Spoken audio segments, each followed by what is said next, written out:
อันนี้มันเศร้าหน้า เศร้าให้เศร้าหน้ากลุ่มตนเองเพิ่งตนเองเนี่ยนี่กลุ่มตนเองล้วนๆมี3 ชนชาติชนเผ่าเราลุ่มเราเทิงเราสูงปีได้ทุกน้ำแต่ขั้วนี่สุปีเบิ่งเอาส่วนจะได้เที่ยวมื้อให้มื้อหน้าเนี่ยผู้ใดจะมาโพสให้เนี่ยแป้งขั้ว ไปถึงเหล็ก6 โต้ไล่ก็มาช่วยได้ดูแป้งขั้วนี่น่ะมันลงทุนให้ได้ดูขั้วกับกว้างนะประมาณ20-30 เมตรนี่แหละน้ำข้านนี่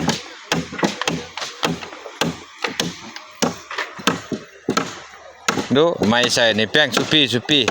ละเถื่อปีละเถื่อ2 เถื่อดูเศร้าขั้วก็เอาไม้ซ่านเอาหินใส่สิ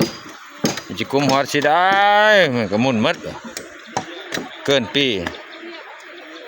ฝนก็กำลังตกเด้อช่วยกันพี่น้องกำลังตกลึกตะปู10จับแต่ละคัน